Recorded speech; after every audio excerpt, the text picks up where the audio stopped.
할렐루야. 하나님께서 오늘 우리에게 단비를 허락해 주시고 또 귀한 주일 예배로 나오게 하셨습니다.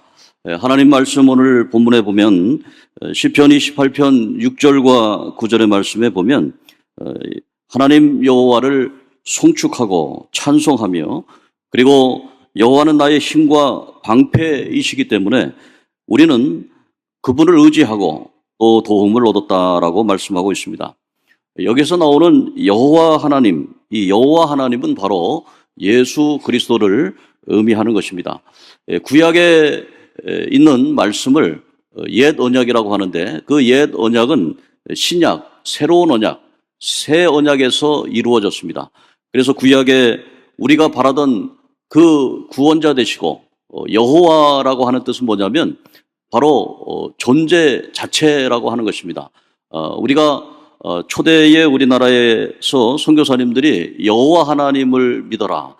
우리 민족이 원래 하나님을 믿지 않았습니까? 그래서 이 하나님을 믿는 민족인데 그런데 선교사님들이 와서 그 하나님이 바로 여호와 하나님이시다.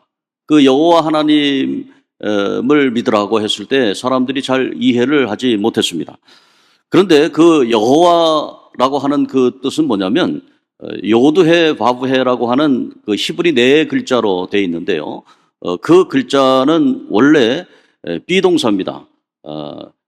히브리 말에는 그 비동사를 하야 동사라고 하는데 이 하야 동사라고 하는 그 동사는 바로 존재한다라고 하는 것이죠. 그래서 하나님께서 모세가 하나님의 이름을 물어봤을 때에 출애굽기 3장과 4장 거기에 보면은 바로 하나님의 이름이 누굽니까? 그랬을 때에 하나님께서는 나는 스스로 있는 자다. I am who I am. 나는 스스로 존재 그 자체다라고 하는 것입니다. 우리에게는 누구나 다 이름이 있습니다. 여러분들에게도 다 이름이 있습니다. 다 이름이 있는데 하나님께서는 I am, 내 이름은 여호와라고 하는데 그 여호와는 who I am 이라고 하는 것이죠. 나는 나다라고 말씀하고 있는 거죠. 나는 무엇으로도 규정할 수 없는 그러한 존재 자체라고 하는 것입니다.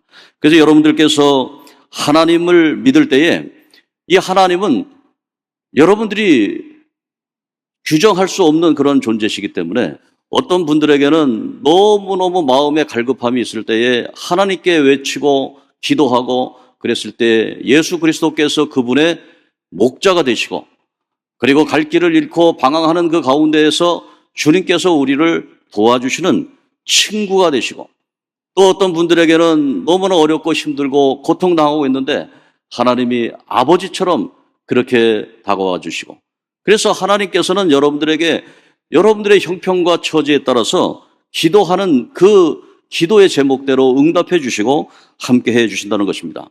왜냐하면 하나님은 존재 자체이기 때문에 존재의 시변이시고 존재의 절대자 되시는 그 하나님을 여러분이 믿는다고 하는 것은 바로 여러분들 마음속에 있는 모든 그러한 기도의 제목들을 응답해 주시는 하나님이라는 것입니다.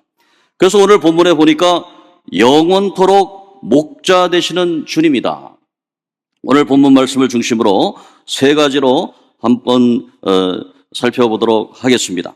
우리가 영원토록 목자 되시는 주님을 믿고 의지하는데 그 여호와 하나님 그리고 예수 그리스도를 믿고 우리가 의지하고 나아가는데 우리는 때때로 앞이 보이지 않는 암담한 상황을 만나게 됩니다.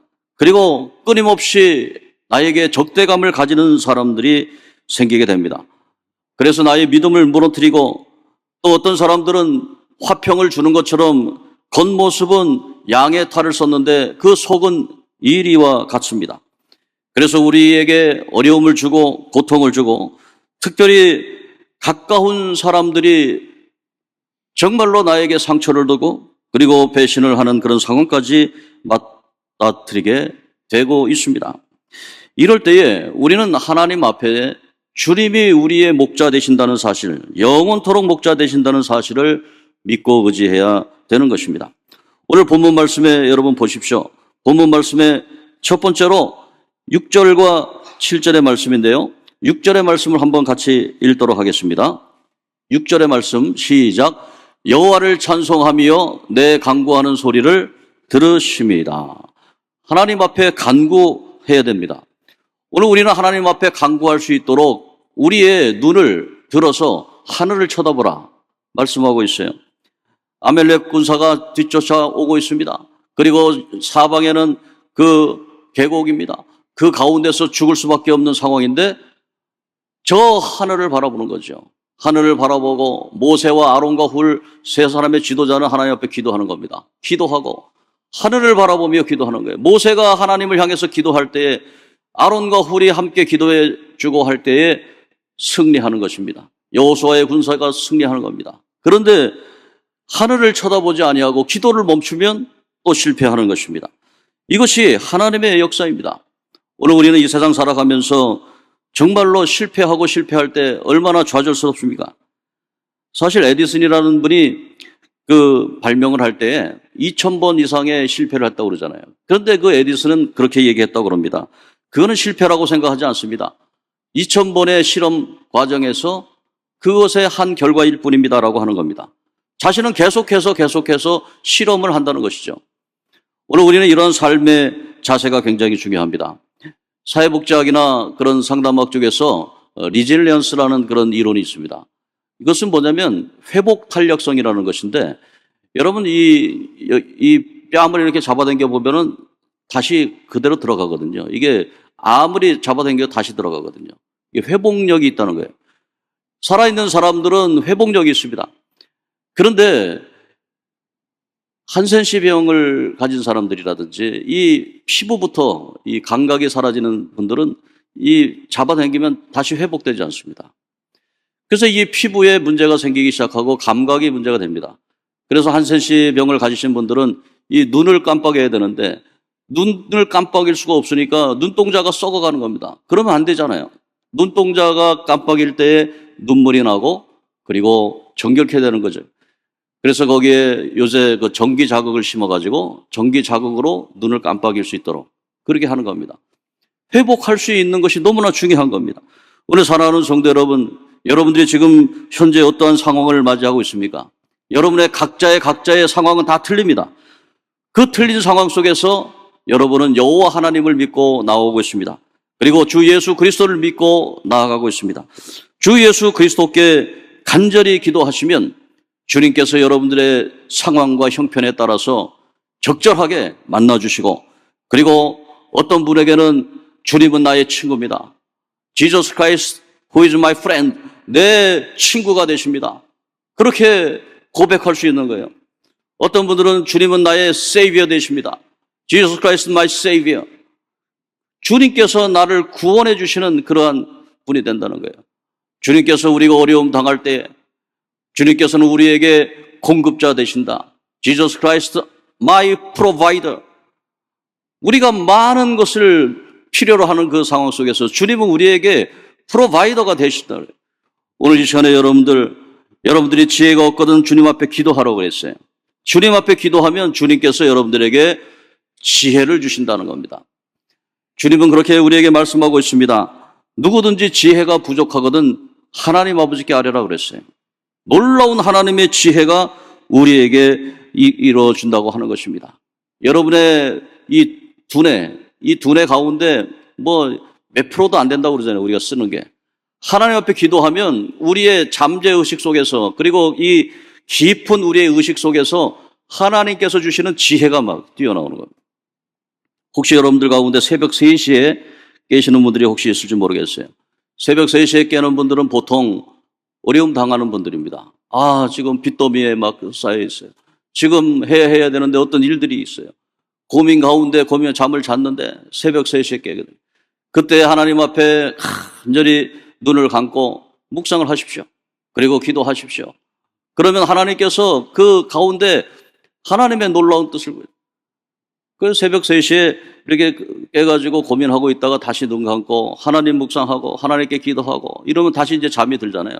잠이 들면 하나님께서 꿈을 통해서 또 하나님께서 환상을 통해서 여러분들의 앞길을 제시해 주는데 꼭 만나야 될 사람들, 그리고 꼭 필요한 사람들, 그런 길들을 막 하나님이 지혜로 막 열려주시는 거예요. 근데 어떤 분들은 이거 왜 이거 고민하고 이게 그것을 영적으로 잘 활용하지 못하면 불면증에 시달리게 되는 겁니다. 불면증 시달리면서 얼마나 고통스럽습니까? 그럴 때마다 잠이 안 오면 그때 하나님 앞에 눈을 감고 묵상으로 하나님을 생각하고 하나님 예수님을 생각하고 항상 그렇게 하십시오. 저는 항상 잠이 안 올 때는 이렇게 눈을 감고 창세기부터 요한계시록까지 이렇게 뭐 불 켜고 책을 읽을 수는 없으니까 눈 감고 창세기부터 태초에 하나님 천지를 창조하시고 창세기 2장에 보면은 하나님이 창조를 하시는데 흙으로 사람을 막 창조하시고 3장, 4장, 5장, 6장 노아의 홍수의 사건을 통해서 11장의 바벨탑의 사건, 12장에 하나님의 그 아브라함 부르시고 그리고 이삭과 야곱 통해서 하나님의 역사가 일어나고 그리고 출애굽을 통해서 구원하고 그 역대상 역대하를 통해서 많은 왕들이 주님 앞에 영광을 돌리고 그리고 예언서 그리고 또 주님 앞에 또 하나님 앞에 나가는 그런 마태복음, 마가복음, 누가복음 쭉 가면서 선지서 그리고 바울서신 그리고 또 요한계시록에까지 정말로 새하늘과 새 땅이 오는 그 모습까지 쭉 한번 그려봅니다. 그러면 시간이 좀 가면서 하나님 앞에 기도하면서 또 잠이 들 때도 있고 잠자다 보면은 또 하나님이 놀라운 또 그런 지혜도 주시고 그 하나님의 역사가 일어나죠. 오늘 사랑하는 성도 여러분, 우리가 기도라고 하는 것이 하나님 앞에 하나님을 생각하는 겁니다. 하나님 앞에 나를 포기하는 겁니다. 그래서 내가 걱정하고 근심하고 걱정하는 그런 것들 다 내려놓고 주님을 생각하고 하늘을 바라보고 하늘이 있지 않는가? 저 하늘에 계신 하나님이 있지 않는가?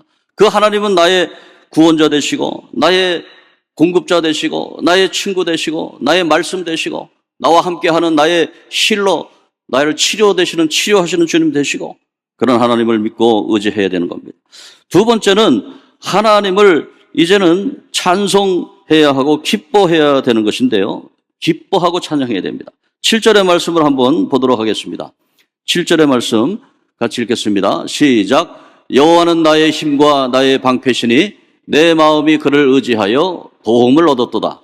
그러므로 내 마음이 크게 기뻐하며 내 노래로 그를 찬송하리로다. 아멘. 여기 말씀에 보면 하나님께서 우리에게 힘과 방패 되시고 그래서 우리는 그분을 기뻐하고 찬양해야 된다라고 말씀하고 있습니다. 바울과 실라가 옥중에 갇혔는데 그것에서 기뻐하고 찬양했습니다. 뭐 사람들 생각에는 아이고 내가 하나님 일 하다가 이렇게 됐는데 내가 뭐 도둑질을 한 것도 아니고 살인한 것도 아니고 내가 간음해서 이렇게 들어간 것도 아닌데 주님 일을 하다가 감옥에 갇혀서 얼마나 억울하겠어요. 그런데도 이 바울과 실라는 하나님 앞에 찬양을 하는 겁니다. 기쁨으로 찬양을 올릴 때에 하나님께서 그 옥문을 열어주시는 거예요. 하나님의 놀라운 역사가 있게 되는 것입니다. 그런데 우리는 항상 주님 생각하면서 기도하고 찬양하고 그렇게 할 때가 많이 있지 않습니까? 이 찬양이 활성화되어야 되겠어요. 우리 주님 앞에 제1교회 목요 찬양 예배가 있습니다. 목요일 날 8시에 시작이 되는데 목요 찬양 예배 지금 하나님 앞에 찬양과 영광을 돌리고 있어요. 그 찬양 예배가 얼마나 중요한지 몰라요. 우리가 주일날은 그 시간적인 제약 때문에 찬양을 많이 못 하잖아요. 그런데 목요일 날은 찬양을 한 20-30분 하고 그 다음에 말씀 듣고 기도하고 이렇게 끝나거든요. 그러니까 찬양을 올려드리고 그것도 기쁜 마음으로 하나님을 찬양하면 하나님께서 우리의 어려움과 우리의 고통을 이겨나갈 수 있도록 힘과 능력 주신다라고 말씀하고 있습니다. 오늘 우리는 이 세상 살아가면서 요나를 생각해 봅니다. 이 요나는 내려가는 인생을 상징하거든요. 요나가 하나님의 큰 뜻을 잊어버리고 내려갑니다. 그래서 요나는 항상 저 큰 성읍 니느웨로 가서 하나님의 복음을 전하라고 하는 큰 뜻을 하나님이 주셨는데 이 요나는 그것을 어기고 저 큰 성읍 니느웨로 가지 않고 다른 성으로 내려갑니다. 그래서 요바로 내려가서 배를 타고 내려갔는데 배를 타고 가는데 그 배에서도 가장 밑창에 가서 내려가가지고 거기서 잠을 자고 있습니다. 그때 하나님께서 큰 풍랑을 일으키고 그리고 그 풍랑 가운데 요나가 깨어가지고 자기를 던져라. 내가 하나님의 뜻을 어겼다. 그래서 바닷속으로 들어갑니다. 바닷속으로 들어가는데 그 큰 물고기를 하나님께서 예비해 주시고 요나를 삼킵니다. 요나는 큰 물고기 뱃속까지 내려갑니다. 그러니까 이 요나는 요바에서 배 타고 배 밑창에서 배 밑에까지 물고기 뱃속까지 내려가는 인생 쫙 내려갑니다. 근데 하나님은요, 저 큰 성읍 또 그레이스 시티 니느웨를 가서 복음을 전해라. 그러니까 복음을 안 전하니까 큰 풍랑을 일으킵니다. 그리고 그 하나님께서 요나를 빠뜨리는 그 요나를 구원하기 위해서 큰 물고기를 합니다. 그리고 결국에는 요나서 2장 10절에 보면은 하나님께 감사하면서 하나님 앞에 소원을 갖겠습니다라고 찬양합니다. 그럴 때 하나님이 명령해서 그 물고기가 토하게 내고 결국에는 니느웨로 보내게 됩니다. 우리가 하나님의 복음을 전하기 위해서 하나님의 큰 뜻을 이루어라. 그래서 처음부터 그렇게 가면 되는 것인데 요나는 그렇게 가지 않고 계속 내려가는 겁니다. 내려가서 끝까지 내려갔을 때에 하나님께서는 그를 버리지 아니하시고 다시 그를 살리고 저 큰 성읍 니느웨에 복음을 전하고 그 복음을 전한 다음에 그 사람들이 하나님의 말씀을 듣고 그리고 회복의 역사가 일어납니다. 우리 사랑하는 성도 여러분, 우리가 요나가 왜 하나님의 말씀을 듣지 않았을까? 선지자라 하면 하나님 말씀을 들어야 하는 게 선지자인데 왜 그랬을까? 근데 요나가 민족주의자였습니다. 요나는 민족주의자였기 때문에 저 큰 성읍 니느웨는 아수르의 수도였기 때문에 자신을 침략했던 적국입니다. 적국의 수도에 가서 복음을 전한다고 하는 것은 하나님의 아무리 큰 뜻이라 할지라도 인류 구원을 위한 하나님의 큰 뜻이라 할지라도 나는 민족주의자로서 그것을 할 수가 없다. 그렇게 생각한 겁니다. 우리가 너무 민족주의의 그 틀에 가두어지면 그 생각이 너무 협소해집니다. 그래서 결국에는 내려가고 저 바닥까지 치는 그런 상황이 돼버려요. 오늘 저는 우리 대한민국의 현실을 보면서 참으로 안타깝습니다. 민족주의 좋습니다. 민족주의라고 하는 것은 너무나 훌륭한 내셔널리즘, 너무나 우리 민족이 있어야 우리가 살죠. 그렇지만 그 민족주의를 고수하다가 결국에는 배 밑창까지 거기에 끝까지 갈 수도 있다고 하는 성경의 교훈이 있어요. 우리는 민족주의 나쁜 건 아닙니다. 우리 민족이 잘 돼야 됩니다. 그러나 세계주의도 세계화의 그 하나님의 흐름, 전 세계가 하나님의 백성이다.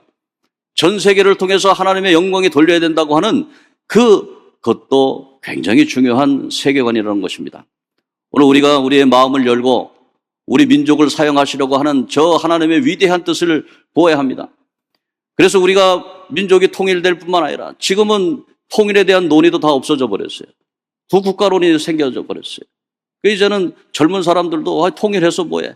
저 동독 통일되는 거 보니까 이 통일 비용 너무 많이 들고 너무 힘들다는 거예요. 그렇지만 우리가 하나님의 큰 뜻을 바라보면서 통일 대한민국을 생각해야 됩니다. 그리고 우리 대한민국이 어떻게 나가야 될 것입니까? 통일 대한민국뿐만 아니라 선교 한국, 복음 통일 한국, 그리고 세계를 향한 선교 한국의 꿈을 꾸고 우리가 나가야 됩니다.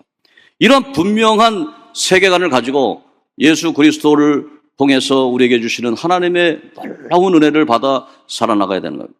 그게 바로 하나님의 뜻인 것입니다.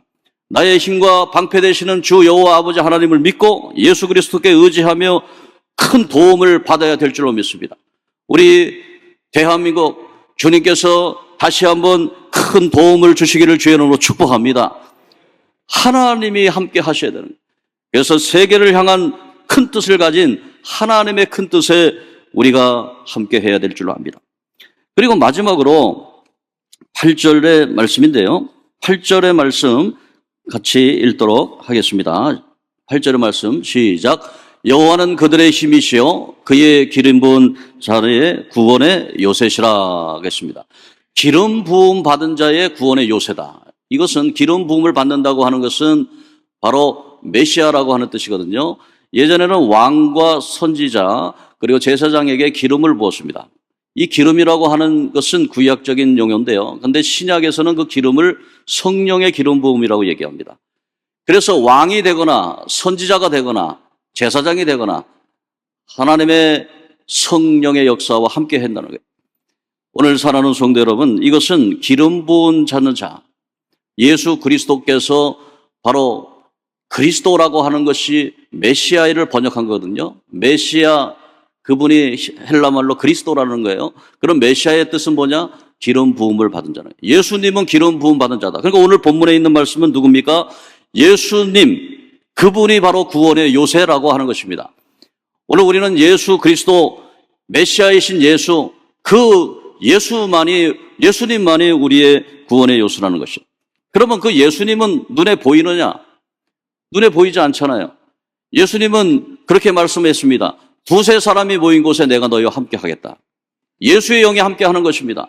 오늘 두세 사람 아닙니다. 우리 하나님의 백성들이 모여서 예배하는데 여기에 예수의 영이, 성령이 함께 하는 거예요. 그리고 예수의 영이 함께 하는 것, 바로 교회는 그리스도의 몸이다.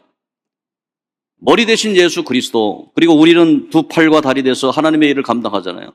예수님이 있고 예수의 영이 있는 것이 바로 진리의 전당이고 하나님의 교회라고 하는 것입니다. 그러면 구원의 요새는 어디입니까? 바로 교회입니다. 이 교회, 우리 주님 앞에 제일 교회, 그리고 여러분 안에 있는 두세 사람이 있는 곳, 내가 곧 교회입니다. 여러분이 교회입니다. 내가 곧 교회고, 이 주님 앞에 제일 교회가 교회고, 그 교회가 될 수 있는 가장 기본적인 것은 뭐냐면 그것은 주의 영입니다. 주의 영은 무엇입니까? 영이라고 하는 것에 대해서 여러분들 오해하지 마십시오. 우리나라가 샤머니즘권에 있어가지고 푸닥거리하고 신접 접신하고 그런 거 하는 걸로 잘못 생각하는데, 영이라고 하는 것은 순수한 하나님의 성령입니다. 순수한 하나님의 성령, 그 성령이 예수의 영이고, 그 예수의 영이 우리에게 온다고 하는 것은 우리의 모든 전인격적인 것이 목적을 세워주는, 목적을. 내가 사는 것이 뭐냐? 내가 사는 것이 돈 벌고, 그리고 내가 사는 것이 이 세상에서 그렇게 사는 것이냐? 근데 돈 버는 목적이 바로 무엇인가? 예수의 영광을 위해서, 교회의 영광을 위해서, 하나님 나라의 영광을 위해서 그 목적이 바로 세워져야 돼요. 그러니까 그 영이 하나님 앞에 바로 선다고 하는 것은 기름 부음을 받게 된다는 건데요. 여러분, 기름이라고 하는 것은 대체적으로 올리브 기름입니다. 그 올리브유를 짤 때요, 그 1급유가 있고요, 2급이 있고 3급, 4급, 5급이 있습니다. 가장 5급 정도는 이제 비누 만들고 이런 거고요. 또 한 2급, 3급 정도 되면 우리가 먹는 거. 그리고 최고급, 최고 먼저 짠 기름은 하나님의 전에 드리는 등잔불을 킬 수 있는 그 하나님의 성스러운 기름으로 드립니다. 그러니까 가장 퓨어한, 가장 정결한, 가장 성결한 기름이 바로 그 기름으로 머리에 기름 붓고 하나님의 영광을 드러내는 거예요. 그 옥합을 깬 예수 그리스도의 머리에 마리아가 옥합을 깨서 붓잖아요. 그것을 그 대관식이라는 거죠. 대관식을 쭉 하는데 그 기름이 떨어지면서 왕관같이 이렇게 나오는 겁니다. 기름 붓는다고 하는 것은 왕관식, 대관식이에요. 그 왕관 대관식이 대제사장들이 한 것도 아니고 그 유력한 그 왕이 한 것도 아니고 예수님 머리에 기름을 부은 그 이름 없는 여인, 그 이름 없는 여인이 대관식의 주인공입니다. 예수님에게 기름을 부었다는 거예요. 예수님을 메시아 되게 하겠다는 거예요. 예수님을 우리의 구주 되게 하신 그 기름 부은 여인. 이것은 순결한 사랑을 얘기합니다. 순수함을 얘기합니다. 오늘 사랑하는 성도 여러분, 우리가 주님 앞에 나와서 많은 그러한 예물을 드리고 또 하나님 앞에 헌신을 하는데, 순결한 기름, 등잔불을 킬 수 있는 가장 순진한 기름, 그 순결한 기름 무엇이겠습니까? 그거는 바로 우리의 고난 가운데 나오는 겁니다. 겟세마네 동산에 올라가시는데 이 겟세마네라고 하는 것이 뭐냐면 이 올리브 즙 틀입니다. 틀. 겟세마네라고 하는 것이 이 즙틀이라는 거예요. 그러니까 왜 하필이면 그 겟세만의 동산이겠습니까? 겟세만의 동산에 가면 옆에 천년 묵은 올리브 나무도 있고요. 그 옆에 올리브 동산이 있습니다. 그 옆에 조그만 언덕이 있는데 그곳에서 우리 성지순례팀 같이 가가지고 한 분씩 올라가서 기도했잖아요. 그런데 제가 기도하고 마치는데 저쪽에서 가드가 와가지고 이 사람들 내려오라고 막 소리를 치면서 왜 거기 올라가냐. 근데 우리는 다 기도했어요. 우리 팀은 다 올라가서 예수님처럼 기도하고 다 내려왔는데, 근데 나중에 알고 보니까 거기 올라가는 데가 아니래요. 그래서 올라가면 안 되는데 그 무식하면 용감하다고 우린 잘 모르니까 거기 가가지고 한 사람씩 기도하고 주님과 함께 이렇게 기도하고 내려왔는데 그 다 사진 찍었잖아요. 우리는 사진 찍고 하나님 은혜였습니다. 근데 사실 거기에 세멘트로 발라놔가지고 시멘트 바닥으로 돼 있거든요. 그래서 뭐 크게 그렇게 하지도 않은 건데 아마 그 사람은 위험하니까 내려오라고 했던 것 같습니다. 오늘 그것이 겟세마네 동산이라고 하는 그 의미가 뭐냐면, 겟세마네라고 하는 뜻이 그 즙틀에 올리브를 막 짜내는 틀이에요. 막 연자맷돌 같은 그런 것을 막 넣어서 짜냅니다. 짜내서 나온 그 순수한. 제가 인도에 선교하러 가서 그곳에 복음을 전하는데 그 선교사님이 제 말씀에 은혜를 받고, 그렇습니다. 저는 선교지를 떠나려고 했습니다. 지금 어려움 가운데 있었습니다. 그리고 저는 너무너무 자기를 짜는 아주 그냥 그 고통 속에 있었는데, 자기가 짜이고 막 누르고 막 잊게지고 막 그런 걸 통해서 순수한 그 사랑의 기름이 주님께 바쳐졌군요. 그걸 깨달은 거예요. 여러분들이 지금 막 눌리고 막 짜지고 막 그냥 고통스럽고 막 그냥 질병으로 여러 가지 고통스럽고 막 그런 것들이 우리를 막 짜내는 겁니다. 짜내는 거예요. 그렇게 해서 순수하게 하나님 앞에 드려지는 그 기쁨의 열매, 그것을 드렸을 때에 오늘 9절의 말씀, 주님께서 우리의 영원한 목자 되십니다. 9절의 말씀 읽고 말씀 마치겠습니다. 9절의 말씀입니다. 시작. 주의 백성을 구원하시며 주의 산업에 복을 주시고 또 그들의 목자가 되시어 영원토록 그들을 인도하소서. 아멘.